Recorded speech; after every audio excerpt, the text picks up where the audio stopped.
all the stories in this episode are Facebook related, but they're all slightly different things that are all important. There's been a lot of stories in the mainstream media about a whistleblower that came forward and said Facebook wasn't stopping the January 6th insurrection thing. There's a story after story coming out about how Facebook's not censoring enough. They didn't really try their hardest to censor anyone who supported Donald Trump, et cetera, et cetera. Now, here's the thing. I'm not I'm not pro, there's a lot of fucking fascists, a lot of white supremacists that supported Donald Trump. It's like there's a level of fascism that should be cut down. Like if people are fucking saying, "Hey, go out and kill all the Jews," then I don't think that should be on our social media platforms. If you do, then okay, you're a different individual than me. But that's not most of what Facebook what our mainstream media and our politicians are demanding Facebook censor. Most of it is like anyone who posted a news story that the ruling elite don't like.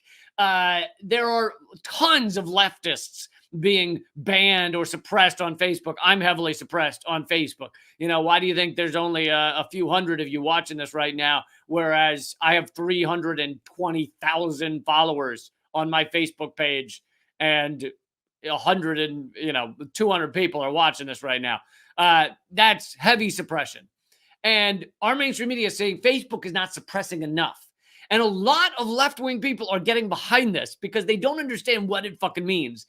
They don't understand that these articles that are like, Facebook didn't really do a good job suppressing everything. They don't understand that shit is used almost more against the left wing than the right wing. Naomi Caravati on Redacted Tonight, it was either the last week or the week before, covered the story of a leftist in Florida who was arrested for posting things on Facebook. Literally arrested by police, IRL, for posting things on Facebook. And these stories that even left wing, a lot of fucking all the liberals are behind. Yeah, Facebook doesn't censor enough.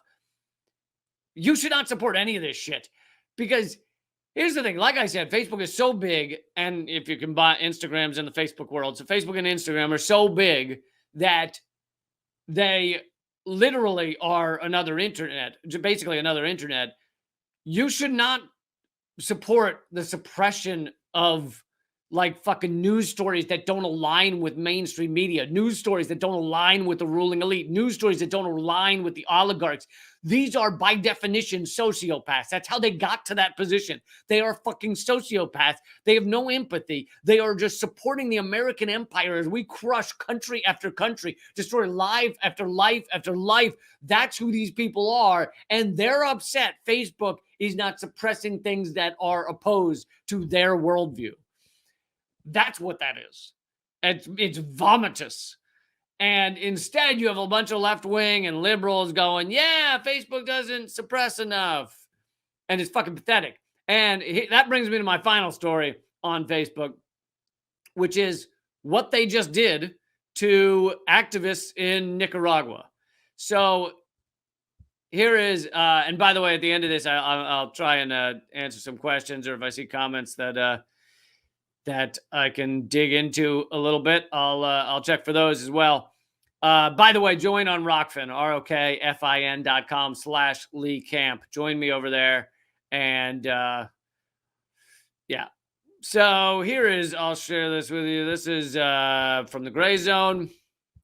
Ben Norton, friend of mine, great journalist.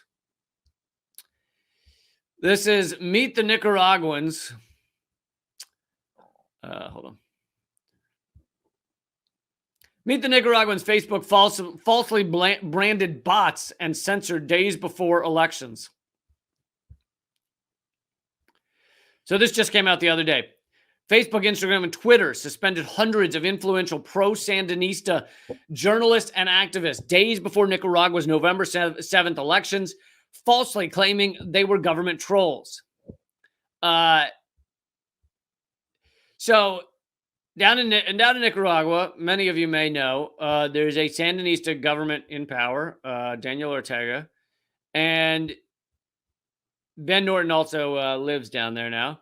And he said just days before Nicaragua's November 7th elections, top social media platforms censored top Nicaraguan news outlets and hundreds of journalists and activists who support their country's leftist Sandinista government. The politically motivated campaign of Silicon Valley censorship amounted to a massive purge of Sandinista supporters 1 week before the vote. It followed U.S. government attacks on the integrity of Nicaragua's elections and Washington's insistence that it will refuse to recognize the results no matter what. So this is all out of the American attempting to create a coup playbook. You cover up as much as you can left-wing support for a government. You put economic sanctions that crush people. You put those on the country to try and piss off the poor people as much as possible, because economic sanctions, economic war, who does it hit the most? It hits the poor, it hits the elderly, it hits those who are struggling the most. Those who are rich can usually get through it without a problem. So it's designed, economic sanctions are designed to harm poor people. That is what they do. 100% all the time. There's never an exception. So every time the U.S. puts economic sanctions on a country, just know the goal is to harm the poor and the ill. So you also have to remember that the United States sponsored a sadistically violent coup attempt in Nicaragua in 2018, which resulted in hundreds of deaths in a desperate effort to overthrow the democratically elected government of President Daniel Ortega. And again, and I'll say this with any government, with any country, you don't have to love everything a certain leader does. People might be like, well, I didn't like Ortega did this thing. Fine. You're allowed to not like that. That doesn't mean that the United States should crush that country or influence their elections in any way. Like, it's still fucking horseshit, and it still kills people, and the blood is on our hands. But instead, we're like, oh, well, and they'll always point to like, oh, well, he put a journalist in jail. And it's like, what the fuck are you doing to Julian Assange, motherfucker? What are you doing to Stephen Donziger, asshole? What are you doing to so many people? What are you doing to the guy you just arrested in Florida for posting on Facebook? Like, as if they have a leg to stand on about such a thing. Anyway, as Ben Norton continues, Facebook and Instagram, both of which are owned by the newly rebranded big tech giant Meta, suspended 1,300 Nicaragua-based accounts run by pro-Sandinista media outlets, journalists, and activists in a large-scale crackdown on October 31st. And Ben Norton went and interviewed these people, and guess what? I know, mind-blowing, they're not bots. He actually talked to them, and it turns out they're flesh and blood humans. They had like fingers and eyeballs and penises and vagina. I'm guessing. I assume Ben didn't ask to, probably say like, show me your fucking penis. If you're real, show it to me. That probably Ben did not do that. But I'm saying human beings. They were not bots, as Facebook was claiming. And they were posting on their remaining accounts, hey, Facebook, I'm not a fucking bot. I just happen to agree with the fucking leftist government in control of Nicaragua, in control of the country. And the other thing is that you should take out of this is think about the fact that Twitter and Facebook, two completely separate entities that are not supposedly owned by the same people. These are different fucking things, all purge the same people within a day or two of each other. Meaning they are answering, Facebook and Twitter are answering to someone that is telling them who to purge. And they are doing it in tandem, which is the definition, sorry, but it is, of a conspiracy. They are conspiring together to, I know, oh my God, I used a word in the correct way it's supposed to be used. They are conspiring together to ban activists who support the current government of Nicaragua. Like, think about that for a minute. It's fucking crazy. And this is, I mean, honestly, the main thing this does is it shows other countries that you need to fucking develop social media platforms that are not based in America. Because we are proving we are completely incapable of allowing people free speech. We are proving that again and again and again and again. And so if you're another country, fucking build up your social media game, because you need social media platforms that are not based in the United States of America, which is now an inverted totalitarian state ruled by the anonymous corporate state. That's what it is. You need to find social media platforms that are outside of that. One of them that's being developed right now that is not out yet, but is Panquake. The whole reason for Panquake to build up and create itself. I mean, it's not creating itself. Some people are working actually very hard, like Susie Dawson and Bill Benny, among others. But so, it's not creating itself. It's because if AI were creating its own social media platform, that would be I feel like that'd be a little troublesome. You'd be like, wow, AI is already taking over the social media world. That's a little bot. They're taking over the metaverse. Oh, fuck. What happens when they eventually implant the goggles on our head like fucking screws into the skull, and then AI takes over and shows you your reality? Whoa.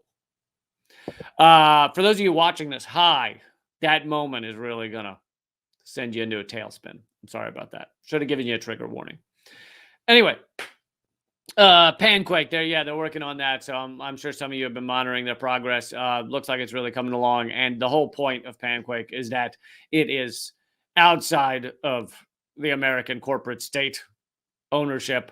It's outside of any state ownership, and it is meant to be a fully accountable and free speech platform. But as I've always said, I'm not saying delete your Twitter and your Facebook and your YouTube, because these platforms are so massive that deleting them is still, even with the suppression, it's deleting a tool for activism. So despite the fact that I'm largely shadow banned on Facebook, I still say that I'm going to keep posting on Facebook while we build up the alternatives. But anyway, just to wrap up what's being said here about Nicaragua is that there's an election coming up. We are doing exactly what we claimed Russia did to us. It wasn't true, which the latest redacted tonight is going to go into the details of how that wasn't true.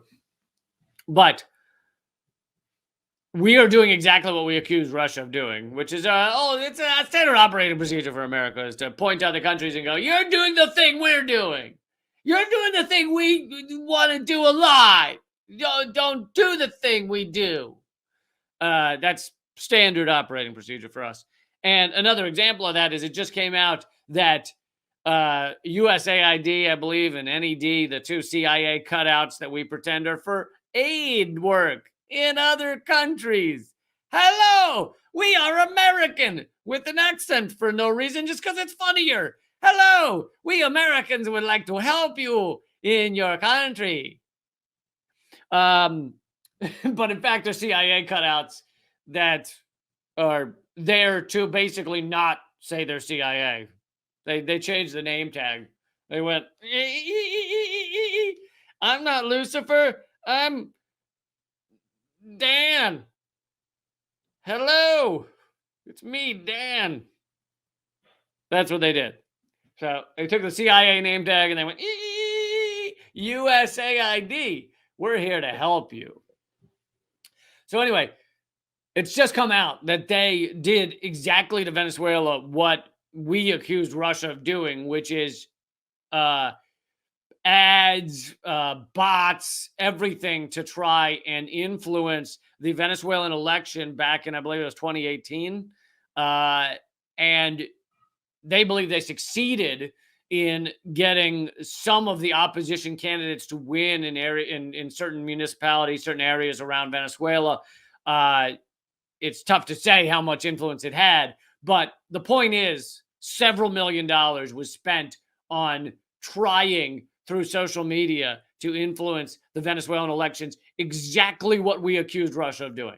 And we were lying that Russia did that, but we actually did it to Venezuela.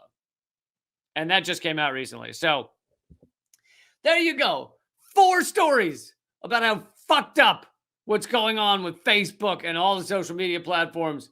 4 stories in a row. And that's like the last 2 weeks.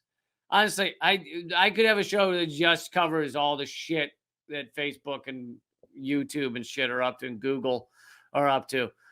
But anyway, that's this 2 weeks. Next week, I'll bring you a new assortment of how fucked up our government is and what they're trying to do to us. Okay, guys, that has been your moment of clarity. I hope you'll share this. If you want to see my breakdown of the Joe Rogan versus Sanjay Gupta debate over vaccines and various and ivermectin and everything, if you want to see my breakdown of that, go to portable.tv and just scroll down to the Redacted Tonight playlist, and you'll see it there. You can also find it on Rad Indie Media.